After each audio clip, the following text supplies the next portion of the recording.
Start this.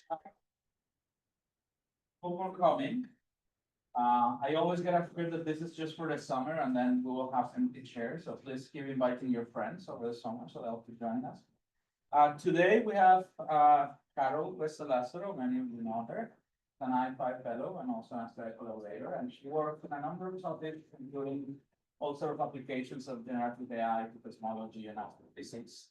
And she was kind enough to give us a workshop that will turn us all into experts today in just an hour and a half. So thank you for that. And that's it. Floor is yours. Thank you very much. Thank you everyone for coming. So the plan for today was to give especially summer students an overview of what generative models are and how they work. So I'm not sure you'll become experts in generative modeling, but ideally you'll understand what a generative model is actually doing and you'll feel less like magic to you, hopefully, by the end. Now, we're lots of people, but I think the more interactive we make it, the better. So feel free to ask questions at any point. Is this working? Right? Yeah, you're fine. Feel free to ask questions at any point. Or if you have any comments, anything you'd like to discuss further, just interrupt and we can take time to do it. It's okay if we don't make it to the end. We could even potentially schedule another session. So just feel free to ask anything that comes to mind. But before we go into how they work, I want to start with some propaganda of why are generative models cool and where we are at the moment, because it's really, really impressive. This is one example I really like called Generative. And the idea is that you're generating playable worlds. So given a text description, you generate a world where a human can play. So a game, basically. Now, this is a very high dimensional inference problem. You're trying to generate videos. So you have, let's say, 1,000 by 1,000 pixels plus the time dimension. So that is a lot. And you can see that you can generate a huge diversity of worlds that can be playable. So this is a huge leap, right? Like only 3 years ago, it would be insane, right? So the fact that we can now do this has to have an impact in science, which I think is the reason why we're all here. Now, this is already true for some areas of science. So this is an example from drug discovery, where generative models are actually having a really big impact. And the idea is that given some property that you want a drug to fulfill, you can have a generative model that samples drugs that fulfill that property. And why I think this is extra cool is because now they're even thinking about automating the whole process. So you have the generative model proposing new drugs, and then you have an automated wet lab where you actually design the drug. And you can check whether it fulfills the properties that you were looking for. So you have an entire automated feedback loop. So it doesn't matter if your generative model makes a mistake. You're going to synthesize a drug. Okay, it might not be perfect, but you can have that feedback loop and make sure that the ones you synthesize do have the properties that you're looking for. So I think one of the reasons why these models are so useful is because it doesn't matter if they fail sometimes, as long as they get it right very often. And this is sometimes in science not the case. We want models that work well all the time. So this is one of the ideas that I want you to think about. What are the applications in sciences where we don't really care if it fails 1 out of 100 times because we can check it and it'll still be very useful. I think sometimes we're missing that point. When you say check it, you mean experimentally on the lab? Right, so in this example, it's because you can reproduce it on the lab. Or are you talking about something that the generative model does by itself that other No. stuff? Okay. No, the thing is that you can have an entire feedback loop, right? Going from what you generate to the actual properties of the drug, because you can synthesize them automatically. Right. Because that's not different from regular scientific process, right? That's right. Okay, Right. just. Yeah, but the idea is that it's still accelerating the process by a lot. The fact that you can sample first and get a very good educated guess versus trying to play around in the lab with very expensive equipment. And that you can fully automate the whole process. So I think their automated wet lab relies on telling humans what to do as well. Like sometimes it's like, human, go and do this, and it goes. So yeah, the AI is in control. But I think these are very, very exciting applications. So I'm very impressive of generative models. Now, one reason why generative models have worked so well in the past few years is because of the scaling of the models themselves. So making models bigger and bigger. And this is one example for image generation based on text. So this is a text prompt that they used to generate this image. They were looking for a kangaroo wearing an orange hoodie and blue sunglasses, standing on the grass in front of the Sydney Opera House. Pretty specific. And this is what a small model managed to do. Not very good, especially because they were asking for a sign on the chest that says "Welcome, friends." I don't know, it might be Russian, I'm not sure, but it doesn't look right to me, right? So if you scale the model up, you can see with so this is the number of weights in your neural network. So we went from 350 million weights to 750, so like double the size. It's already doing a bit better, but you have two kangaroos now and they don't look great. If you keep scaling it up to a billion or even up to 20 billion, you start getting things that are more reasonable. In particular, even text is starts to look pretty good. So one of the reasons that generative models have really worked out over the past few years is because we managed to scale them to very large weights and very large data sets. And then you can get these very impressive results. Now, when we talk about generative models, many of you will be thinking about the revolution in language models, right? In particular, because in the before times, the medieval times of machine learning, I think 2015, 16, right, when AlphaGo came out, this was the first model that defeated a human at the game of Go, which is a very, very big achievement, right? Chess was so far the only game that AIs could do better than humans, even with just very simple rule-based approaches. But Go is much, much more complex. So it's actually very, very hard. But these AlphaGo that managed to defeat a human couldn't do anything else, right? You ask a question about astrophysics, it will tell you, oh, move black to A5 or whatever it is, right? It couldn't do anything else. But now we've moved to this regime of general intelligence, right? So this is an example from GPT 3.5 and how it managed to perform really, really well across a different various set of tasks by just using language. Now, today we're not going to talk about this type of generative models because it's actually interesting how language so far has worked very differently from other data modalities like images or audio or videos. The reason why that's the case is not entirely clear, but one of the reasons is that language is discrete versus other modalities being continuous. And the fact that language is very nicely ordered in a way, right? We think in a very structured and ordered way. So the autoregressive nature of text makes generative models work quite differently. So they're actually autoregressive, meaning you're always generating a word based on the previous words. In images, that doesn't quite make the same amount, like it doesn't make sense, right? You have a set of pixels, they're not actually ordered. So that's why vision models actually look very differently. And those are the ones we're going to focus on today. But actually, people have been doing a lot of work on making these models work for text as well. But spectrum linkers are ordered. Well, I'm not sure because it doesn't matter if I call these energy levels, as long as you know what energy level comes next, it doesn't really matter, right? Whereas for text, it's discrete. Like, you know that the next word is going to be correlated with the previous one. Whereas with energy levels, there could be a correlation between low and high energies as well, right? The ordering is not exactly the same. Right. There could be a process that is correlating the very low energies with the very high energies. And nothing in between. And is that not the same as like memory in text with some words in the past? It can happen. That's why people are trying to scale these other approaches to language as well, because it's not true that it only depends on the previous 3 words, right? But the autoregressive nature is more clear. It makes more sense. But it's true that people have gotten diffusion models to do pretty well on text as well. It's just not as well as autoregressive methods. But there is a lot of engineering there as well, right, to make them work that well. So first, we're going to talk a bit about the difference between generation and discrimination. So usually you thought maybe more about discriminative models, right? So this is the classic ML 101 examples, right, where you have cats and dogs, and you're trying to find the boundary that distinguishes them, right? So this is a discriminative model where you're trying to model what we call the posterior. So the probability of a label Y given the image X. So Y will be cat or dog, X will be the image itself. And we just want to get a probability for it. Whereas in the generative sense, what we want to do is be able to generate images either unconditionally, so just generate images of cats or dogs, or conditionally, meaning I want a dog or I want a cat, give me an image. This is what we do with text often, right? So Y would be text, X would be the image.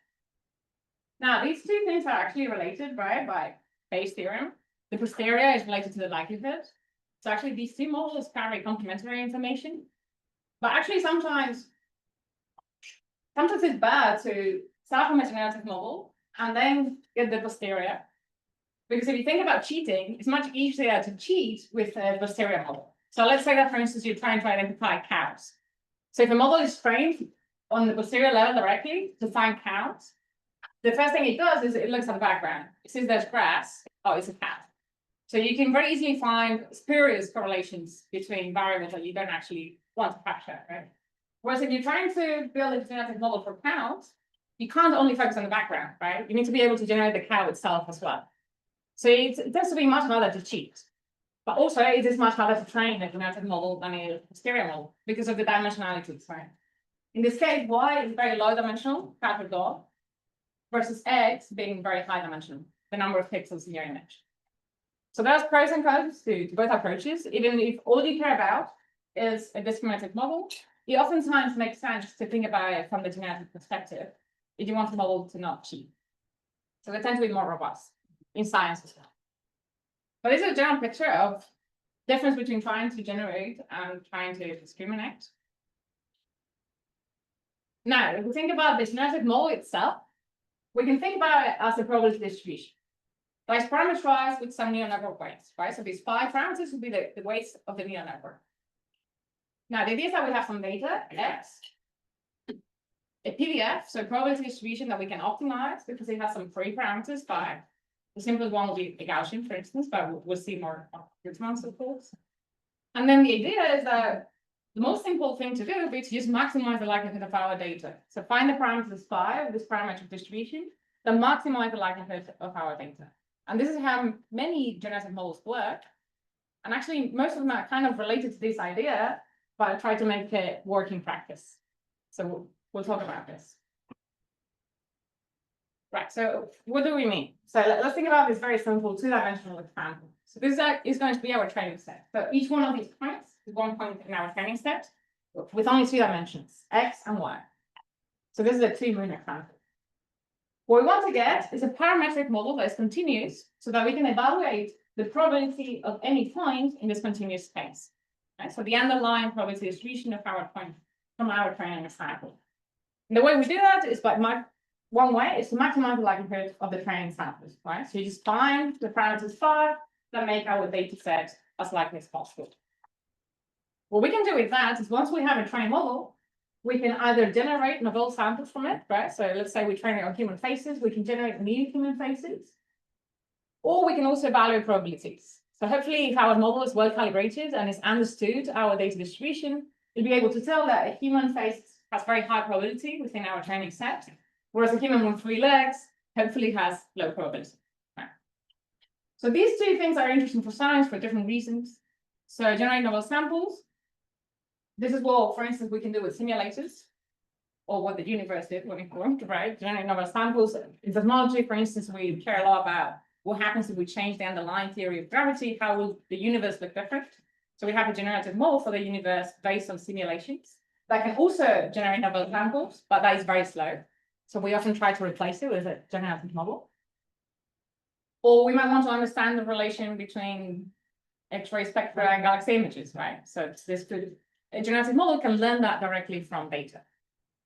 So we can have more data-driven models in astrophysics that were so far only based on a small set of variables. Now we can do it in high dimensions.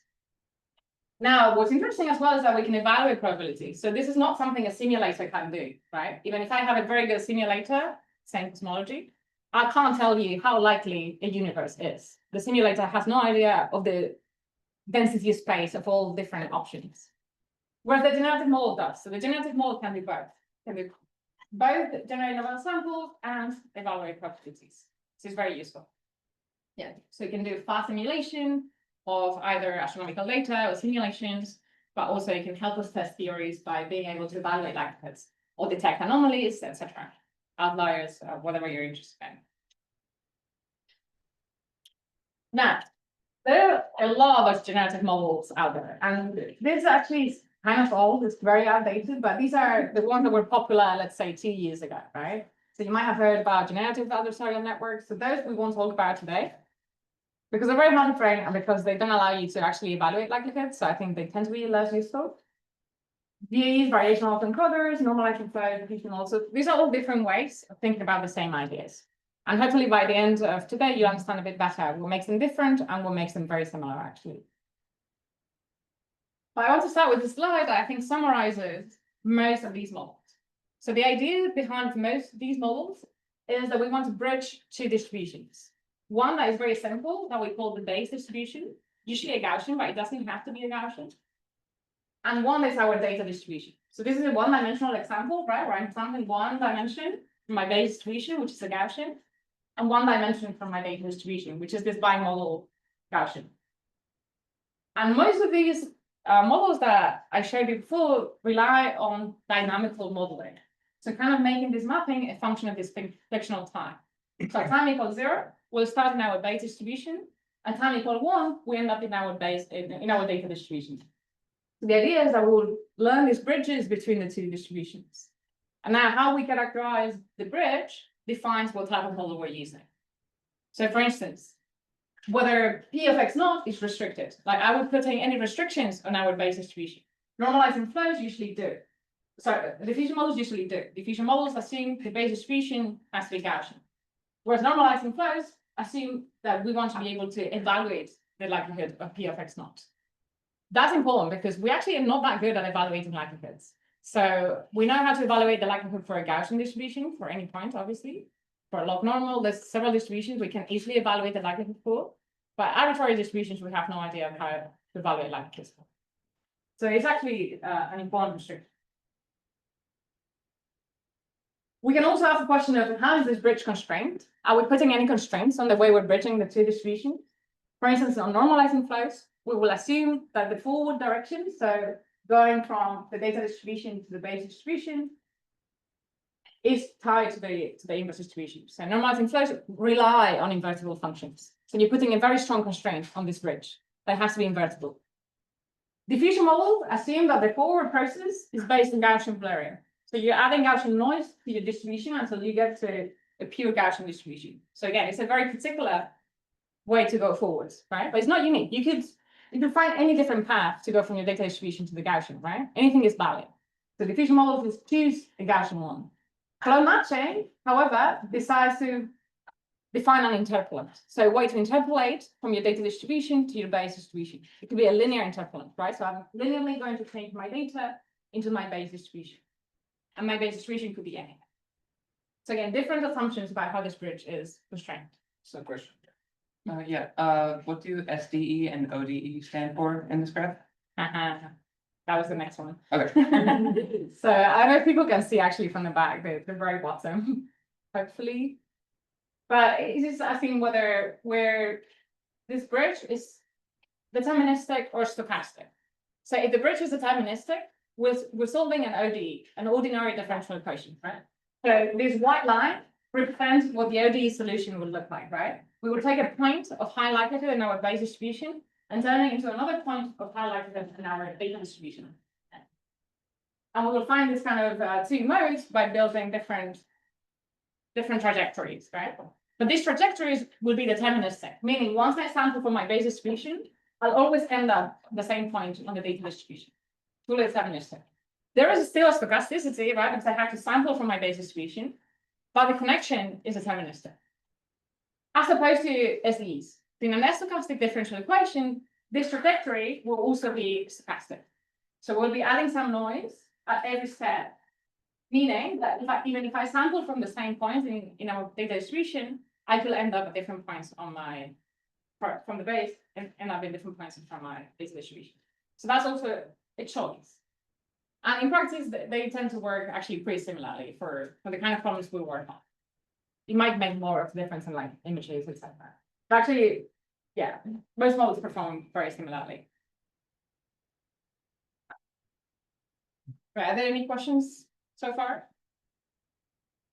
You get more expressivity than one that is trained with the SDs. You have more variety and then. Right, the idea is that because you're sampling way more, you should be able to get more diversity. Actually, in practice, I don't think it makes that big difference. So it really depends on the application.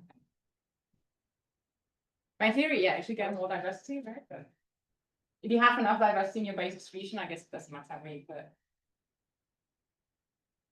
but. Anyone has questions?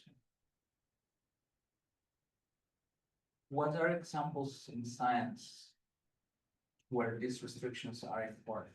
So I sort of understand what those restrictions mean, but what sort of science applications relate to the different restrictions you're bringing in?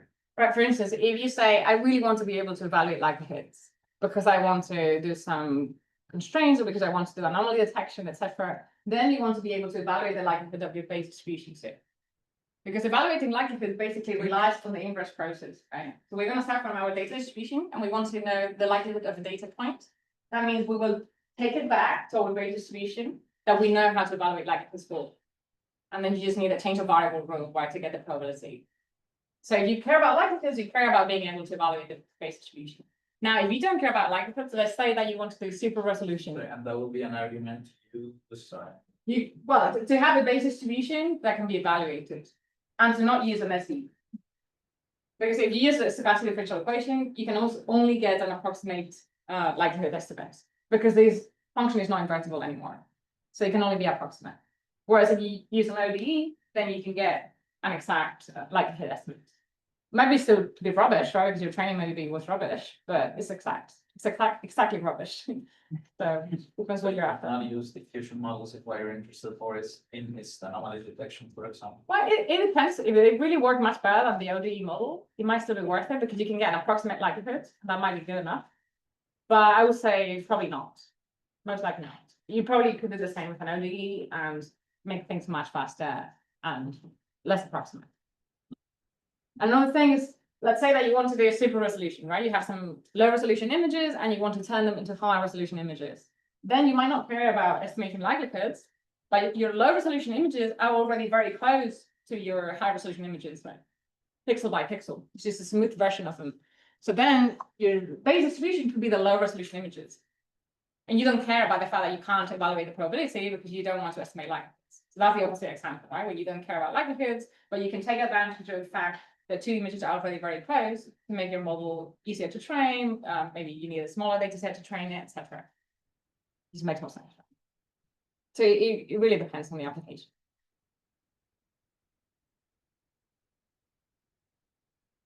Right, so we're going to start from we're going to follow a bit of a historical perspective, and we're going to start with normalizing flows because also the idea, the way they work is very neat. They might not scale well, but it's very neat. It's actually the seed for future generative models, as you'll see.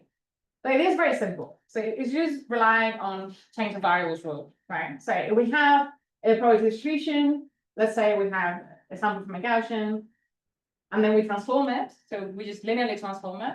We can still tell how Y is distributed, right? We can use the change of variable rule to use the Jacobian of the transformation, and we know how Y is distributed, right? So we know exactly how Y is distributed. And this is the proof why we're not going to go into that. But this is the basic idea of normalizing flows, right? We have some base distribution, in this case Gaussian, but it doesn't have to be Gaussian. And we have a target distribution. And now what we want to do is find an invertible transformation, G, that will transform one into the other. And we're going to replace that invertible transformation by a neural network. So it's going to be a very expressive invertible transformation that can take from our base distribution to our data distribution. So we're going to pick a base distribution that we can evaluate the likelihood for. So it could be Gaussian, it could be something else, but we just have to be able to evaluate the likelihood.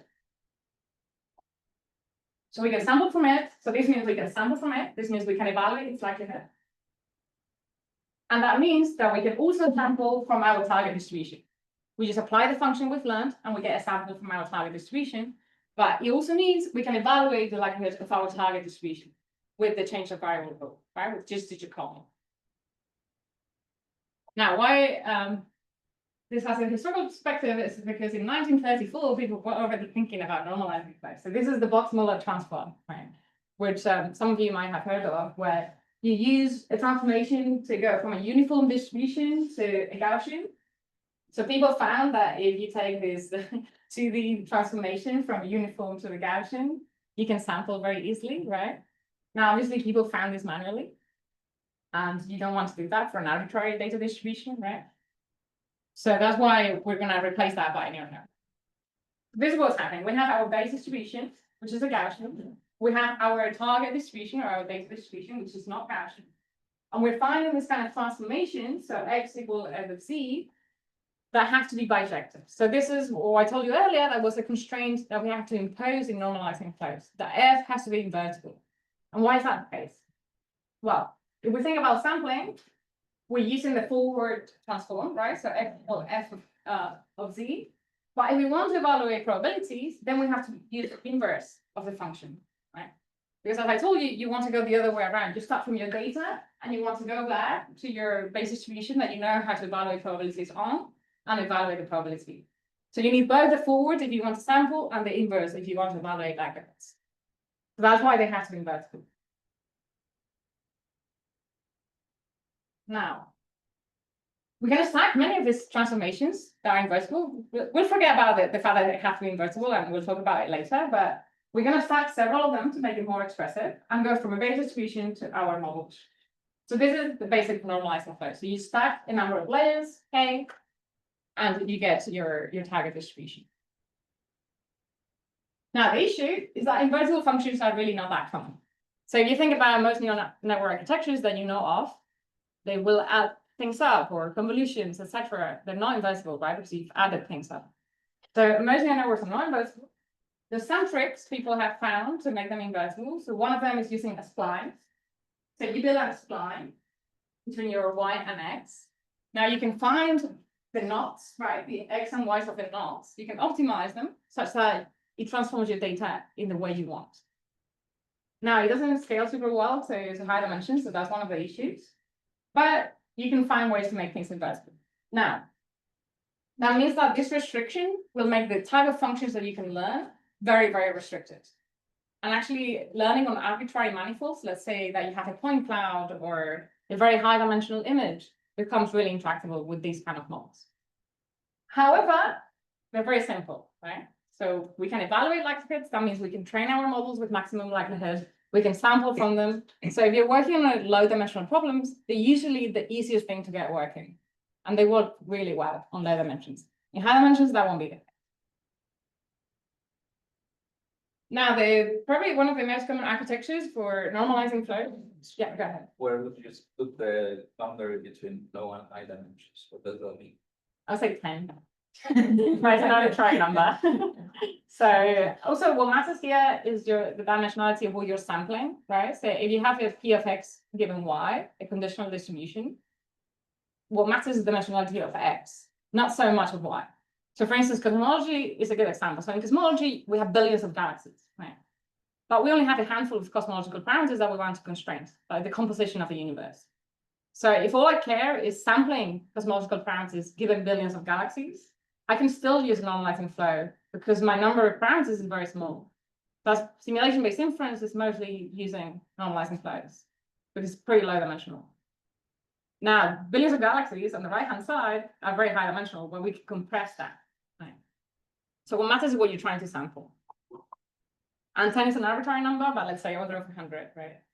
Larger than that, it becomes hard. Also, because these architectures struggle to take advantage of things we know about the data distribution. Let's say images.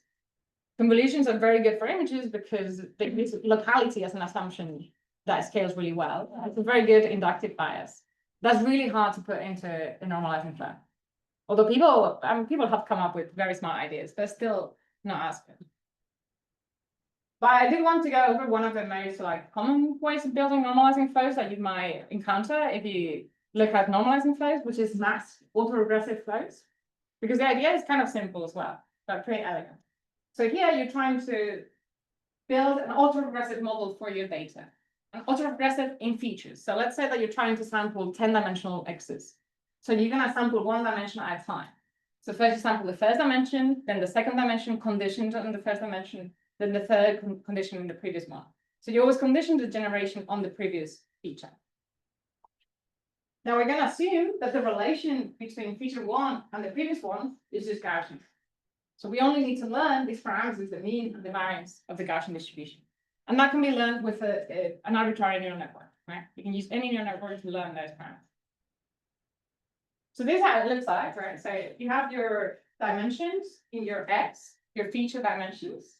And now you have these base distributions that are helping you sample from the Gaussian, right? So X equals Z alpha plus mu, right? So we're just taking exponential to make the variance always well behaved.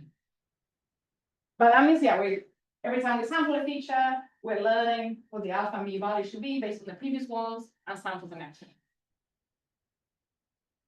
And this is useful because this allows us to evaluate probabilities, right? To compute the inverse. The inverse is very simple, right? So if you want to go from X to Z, you just use the learned variance and mean. And if you want to reverse it, just reverse it.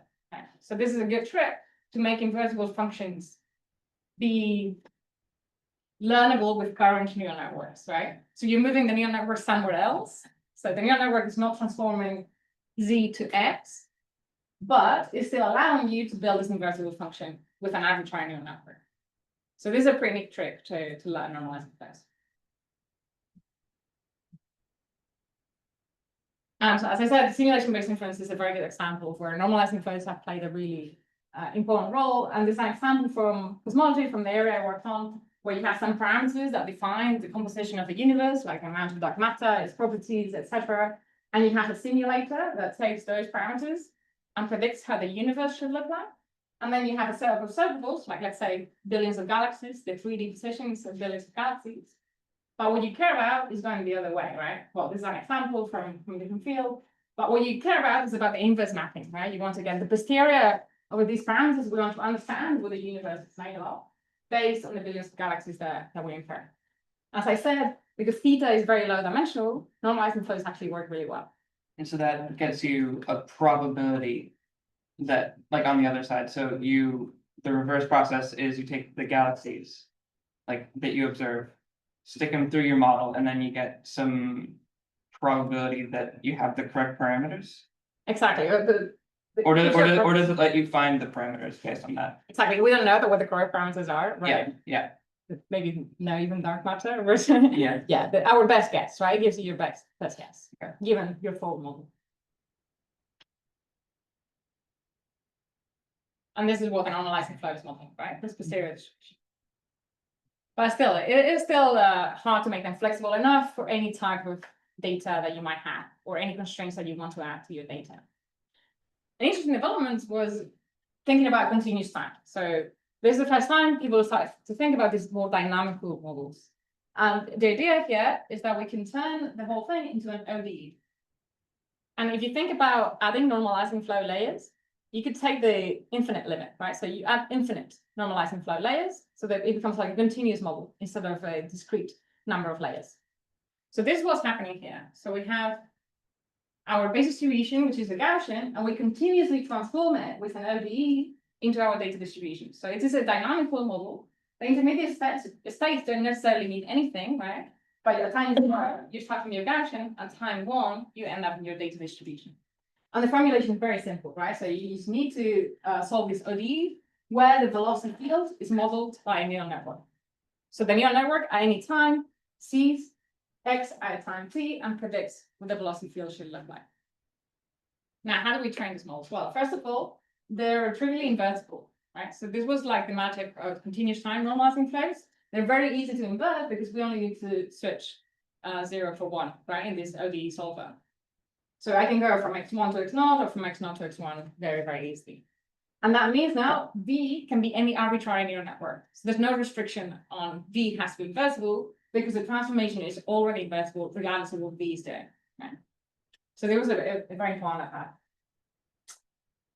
Now we can still compute likelihoods. So there's a continuity equation, right? This gives us a continuity equation in the fact that P of xt has to be normalized at any t, meaning that we have this constraint that given a velocity field, we can compute P of xt. Now, it's not easy to compute. You have to solve an integral, right? So it is painful, but you can do it. So you can still train your model with maximum likelihood.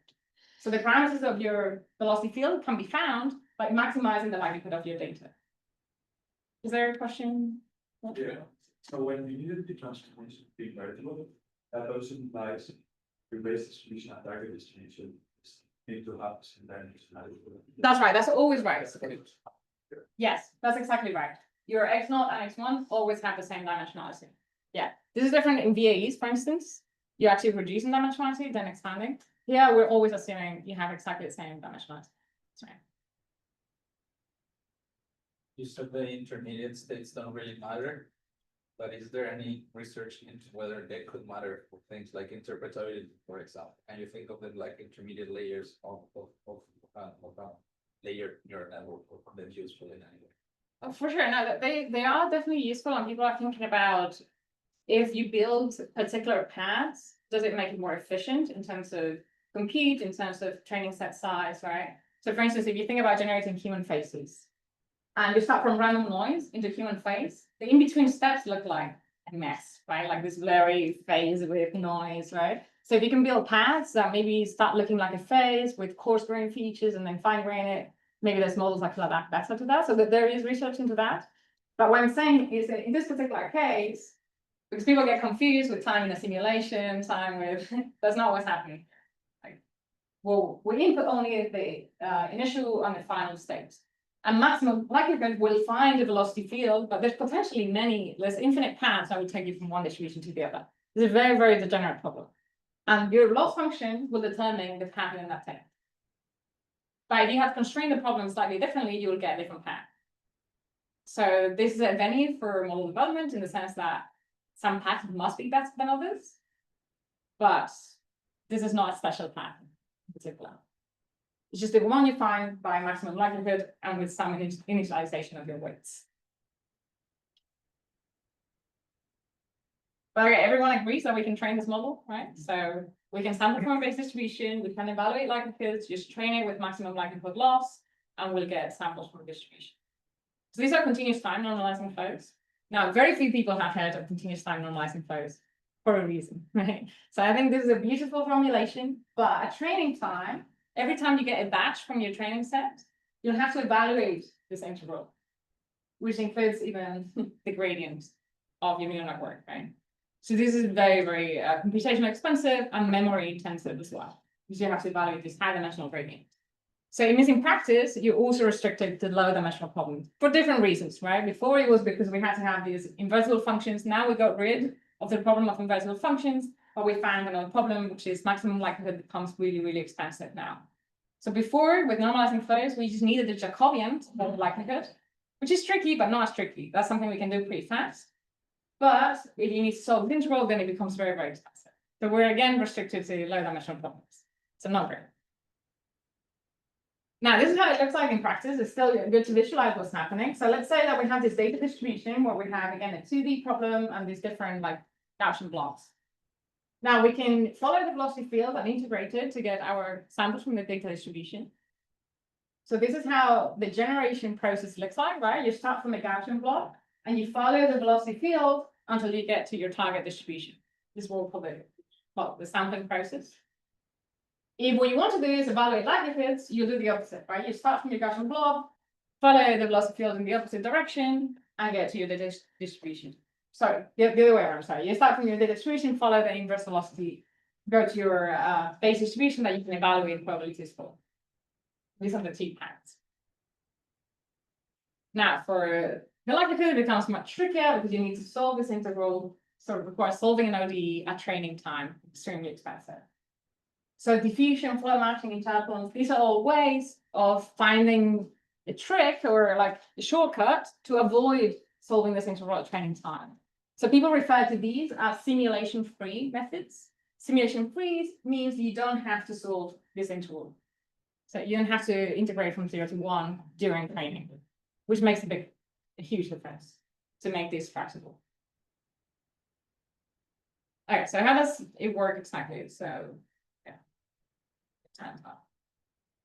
You still need to solve the integral at generation, you know, if you. For generation, yeah, you always need to still solve the integral.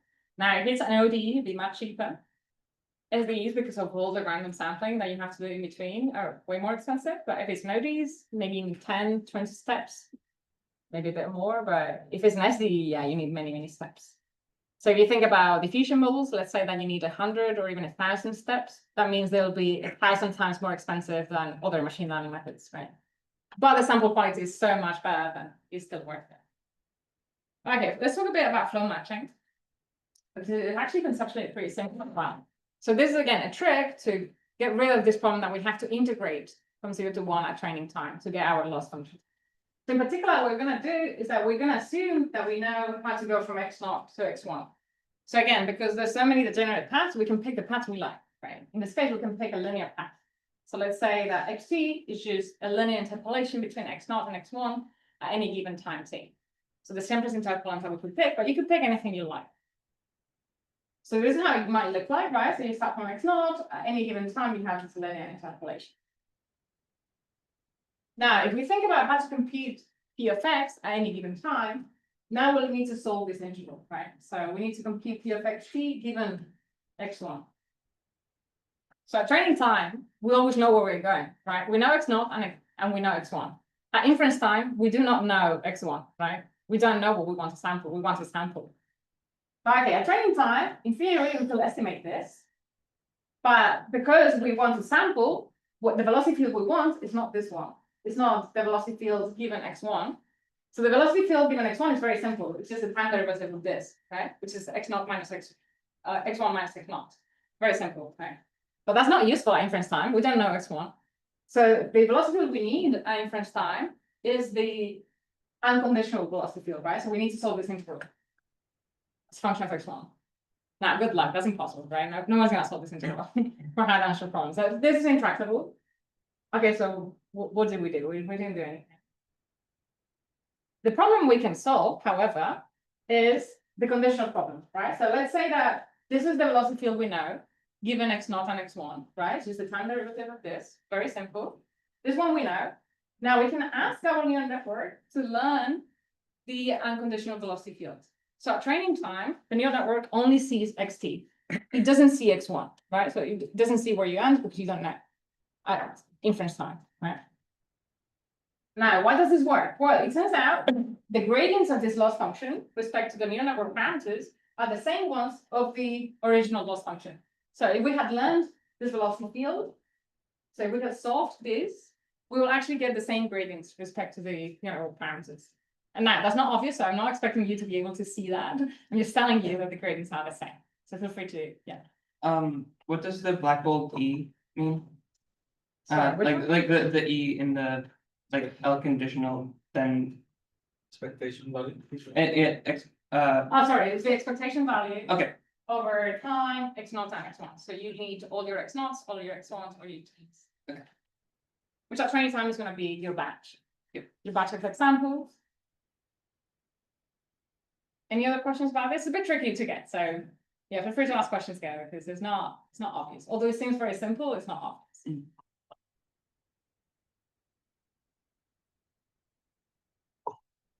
You already know all this stuff, so. Sure.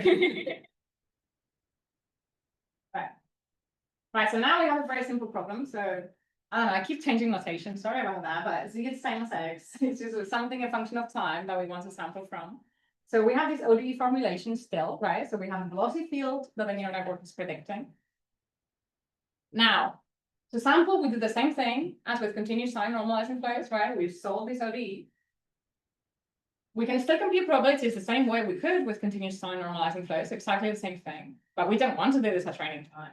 What we do at training time, okay, the question is not there. It's just match the velocity field, right? So as what I was showing you earlier, at training time, we have the mean square error problem. So a very simple loss function, right? You're saying, can you predict the velocity field that is conditional? So at training time, we compute given x0 and x1. So x1 is a sample from my data distribution. X0 is a sample from my base distribution.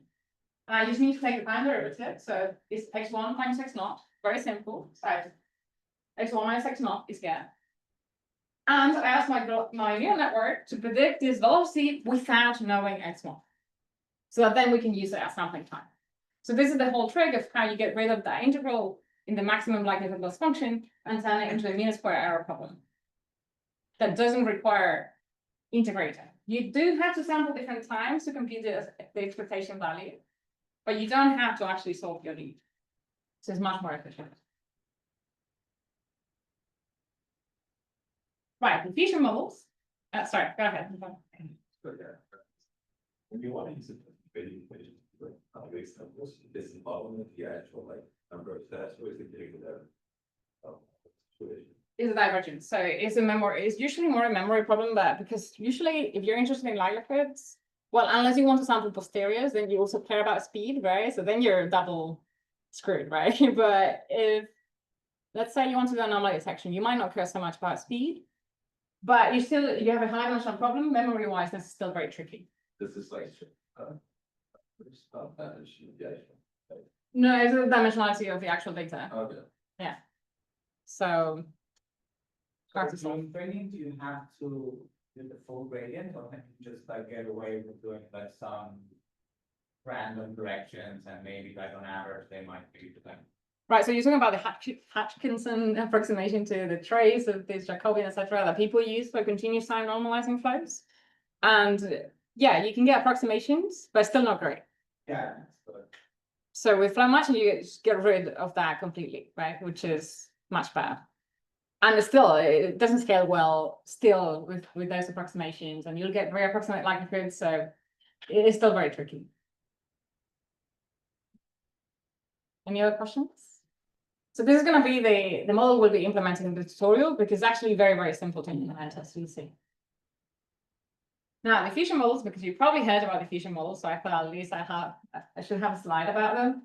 The way they constrain this bridge problem is by assuming that the forward direction, so going from our data to the base, is adding Gaussian loss. So it's a very particular interpolant, if you think about it that way, right? Where you're just adding Gaussian loss. And the fixed distribution, the base distribution sticks to be Gaussian, which is another case in the more general formulation of interpolants. But really, it's the same idea. You just picked a very particular interpolant, which is adding Gaussian loss. And then, well, yeah, you can prop them. This image is clearly not randomly generated, and you can see which half belongs to whom.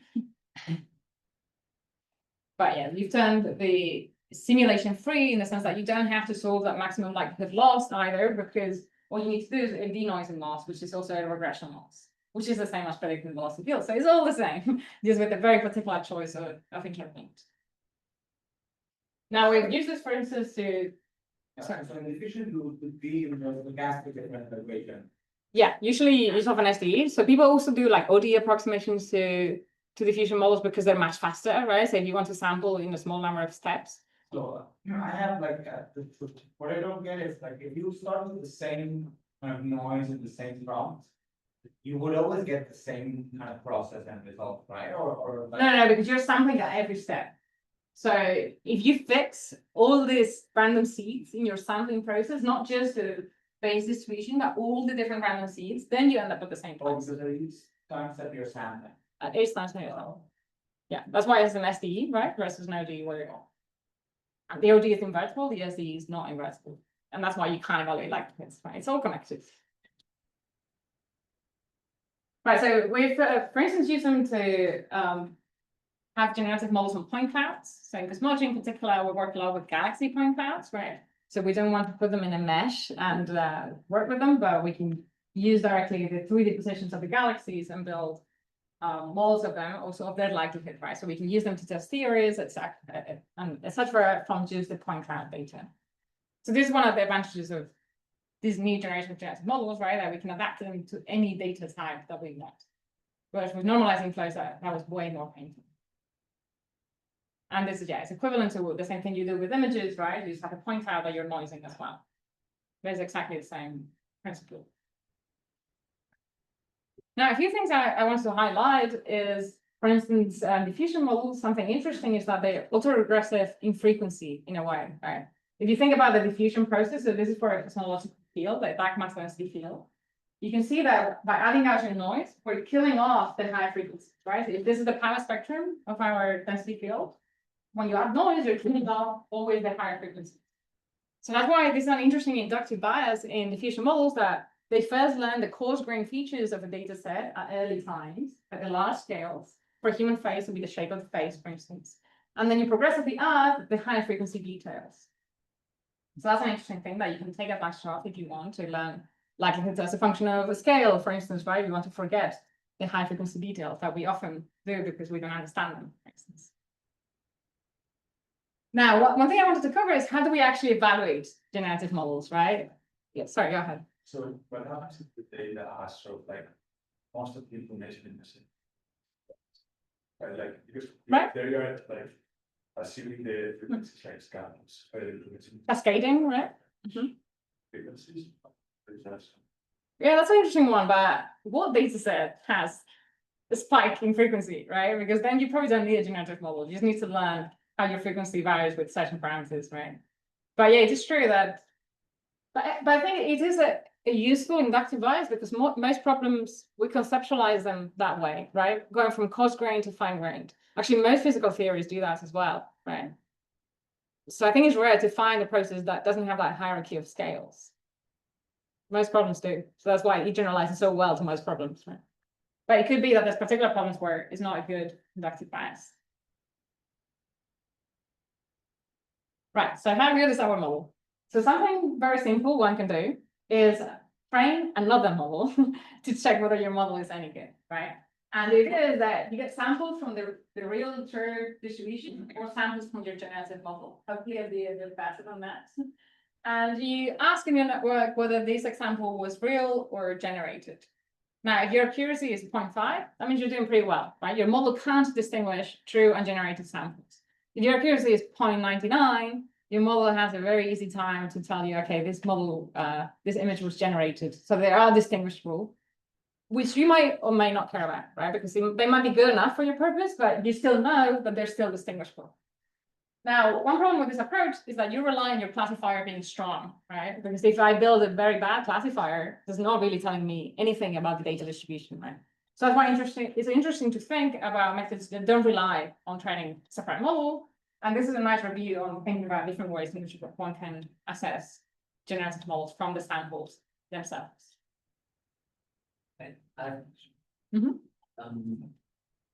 Does one need information about the original generative model to train the checking model? Not really, right? It doesn't need to know anything. Okay. Just have the samples. Okay. Yeah. So Can you use it to get, like, can we go back to GANs with this kind of generative models? Can you use this to? You can, but there's a reason why we went away from GANs, right? Like, yeah, you can, but it's very tricky because the optimization problem becomes very complex when you're optimizing several models that are adversarial, that they have opposing losses in high dimensions. Right? I'd rather not do that. You see, like this metric kind of rewards overfitting without like just generating from your data. Yeah, we'll talk about that. Yeah, that's a possibility. So, well, before we go into that, so one thing I want to highlight is that physics are a very good testing ground for these kind of generative models, because there's a lot we understand about the data itself. And this is the example from the point cloud model I showed you earlier, where we were checking whether the generative model understood the right dependency with the cosmological parameters, right? Because we know how these summary statistics should change with the cosmological parameters. So this is a summary statistic of our point cloud. So we can check that it's doing the right thing. And we can even check that the variance is right. So that it has the right diversity of samples. So this is just to highlight that physics is a good testing ground for generative models. And yeah, I think we can contribute also to this like more rigorous testing and developing of metrics using physics examples. But yeah, what Rocco was saying is that how do you know your model is not just memorizing your training set, right? Then your classifier will be perfect, all be good. And this is a very nice paper on the generalization in diffusion models and how it arises. It's interesting because you have two training sets that are non-overlapping, S1 and S2. And here they're checking as a function of the number of samples, what is the closest model, the closest image you can find to your training set. So for instance, this is generated, but the closest image is completely memorized, right? It's completely memorized. Same with this one, it's exactly the same, exactly the same. Now we start to see deviations, right? So these images are not that close anymore. So these are the two closest images from generated to the trained, and they're very different. So those are things that you can check. It's just the amount of data we train on. Yeah, the amount of data you train from. Yeah, you can see the same for the other set, right? At first it's just memorizing, but actually when you get to about 1,000, it's starting to generate things that actually don't look anymore like your training set. But yeah, you have to be careful that they're very powerful at memorizing as well. So you want to make sure that that's not what's happening. But still, there's a lot we need to understand about how they work, right? And there's some very interesting works on understanding how they learn. Why do we believe they're creative, right? Because they have this kind of ability to compose different concepts. So there was an interesting study on seeing whether they understand composability and how composability arises. So for instance, yeah, you're asking the model to produce lizards of different colors. And it does that really well, right? You can compose the different concepts, lizard and color, and put them together. But when you look at the panda, you didn't really get, right? Like you didn't get the fact that pandas can also be of different colors, because in real life, you don't have pandas of different colors. You have to use your imagination to understand that's the case, right? So there's an interesting study on saying, when you have this like low frequency events of a panda being of different color, how many data points would you need to actually get that right? And how it arises in very simple like type problems where you can actually decipher what the model is doing. Another interesting one is this analytical theory of creativity in convolutional diffusion models. So how can they actually generate samples that don't belong to the training set? But again, we're still very early days, and we're still trying to understand why do they produce samples that are actually so different from training sets? Because it's hard to assess, right? We don't know the underlying probability distribution. It's very hard. I have a question on the previous slide. How do you check whether or not it's memorizing? Like in this case, it's like pictures, so it's obvious to the naked eye, but if you're doing something else, some distributions, then how do you check? Right. So something that over the past few years we've become really good at is like learning latent spaces where things that look similar cluster together, right? So you can have like some unsupervised model that gives you a latent space, and you can search for similar things in the latent space. And then you will really find things that are similar. So if you still find something like this by doing this kind of similarity search, not good news. But actually in science, we usually, the most useful models tend to be conditional models. These are unconditional models, right? So I'm just telling it, generate a human face. I'm not telling it, generate a human face that has this age. So in this example of composability, it works very well because it's conditional. An unconditional model will never generate a purple panda because they don't exist, right? But because it's conditional, you can actually make it generate things that don't exist, because you're changing the distribution of the conditioning. So this is a rare problem in science, I would say. I've never seen something quite like this. I've seen it sometimes with galaxy images. When people do like unconditional models of galaxy images, you could definitely see something like this, but it is rare. Yeah. How many samples?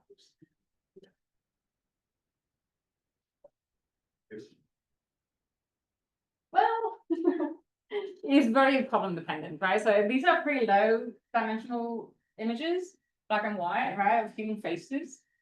So it's a pretty simple problem, I would say. Well, I don't know, it depends how you look at it. I don't know, it's simple. But here they look at like 10,000, 100,000 samples to have some like diversity. But it is hard to assess how much diversity should the true problem have, right? So you could also go the other way and generate things that are too diverse for the true data distribution, right? And this is not assessing that. So this is very hard to assess whether the two distributions are matching.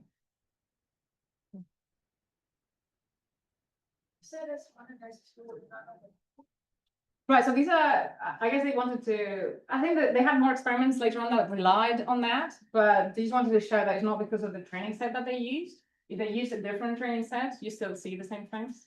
How did such different data sets they speak to basically the exact same person? Oh, no, sorry. This is the generated images.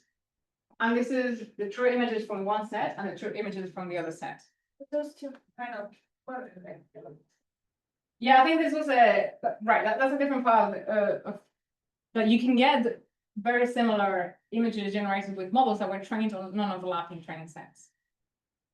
So they also like common face. The convergence to the same distribution. Like they're checking if I change my training set, but they come from the same distribution, do they always converge to similar distributions? But it doesn't really assess it, right? I think this is a bit anecdotal, but it's interesting, right? It doesn't seem obvious that this should have. Are you aware of studying on model? Because this is a new architecture, right? Where the intrinsics put that key to maybe steer away from data processing. How do you know? You know the same result was in chain. Actually, it's interesting. So in this, where did I put this? Right, in this second paper here, the analytical model of creativity, they have an interesting derivation where they show if you actually learn the true score function with a diffusion model, the solution is you've memorized the training set. So actually, the question they're answering is that with that theoretical result, how can it be that diffusion models actually don't do that? That they actually generalize. So it's actually the opposite. Even you have stochasticity, but still, the perfect solution would be memorize the training set for the completely true score function, which is interesting. So I don't think it's an ODE versus ODE problem.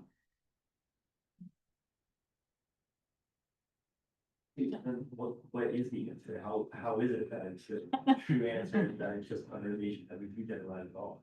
Well, what they say is that it has to do with kind of, for instance, in this case, they're focusing on convolutional diffusion models because it's the only kind where they can actually get analytical solutions for and check this. But in convolutions, you have a very strong bias on locality. So the argument is that they're learning local concepts and then just learning to compose them.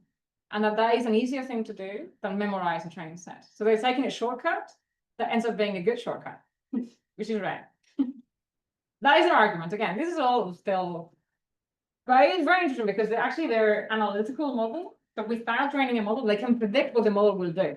And they can do it really well for simple examples, but still, it's super impressive.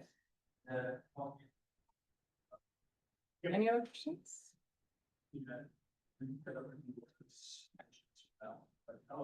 Right, something else I wanted to highlight is the fact that you can also use generative models for representation learning, right? So this is one example in which we were using flow matching to learn a representation. Now, there's a lot of bells and whistles here as well, in terms of that we're taking advantage of this autoregressive nature of diffusion models to learn like a scale-dependent representations. But the idea is that you take your original data set, you compress it, and then you condition your velocity model on that compressed representation. And you can also do representation learning, meaning that learning to generate might also be learning to represent. Right? So it's a good proxy loss function for learning a good representation, a low dimensional compression of your data set is, can you reconstruct it?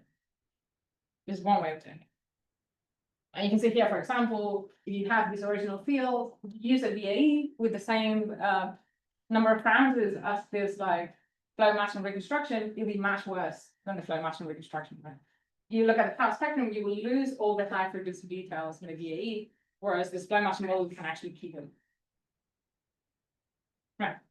So on the tutorial, so we're going to implement this flow matching model for our favorite data set, MNIST. So we're going to be generating numbers, super exciting. Now, the way I set up is in JAX. Why did I do that? To make you suffer? No, not really. But because I think JAX is very, very useful for scientific applications beyond machine learning. So I think it's good for you to get exposed to it at some point. And these kind of simple tutorials are a great way to do that. So I think I just wanted to highlight kind of, for those of you that have some experience with tools, how these JAX models might differ in ways that maybe you didn't expect. So in JAX, the architecture of the model is handled separately from the parameters of the model, which seems like a very sensible choice to me. So you have a model, but you also have to initialize some model parameters, right? So you're going to be keeping track of both your model architecture, but also your model parameters. So when you call your model with some parameters. Your model is just the architecture, then you need the parameters to get the output. So that's one difference you might want to be aware of. So this is how you would call the model, right? So you would say, apply these parameters to my neural network using this example image. But hopefully you'll see that in the tutorial and it won't be so painful. Right, so I just wanted to leave you with a picture of differences between the different generative models, but hopefully that allows you to understand that they're actually all very connected and we're all talking about kind of the same thing with slightly different choices that might be more or less convenient for your particular data set. I think I had some, list of references that might be useful for you in terms of books that are actually pre-bid or just workshops, summer workshops, etc. So yeah, we can after this start with a tutorial. Thank you.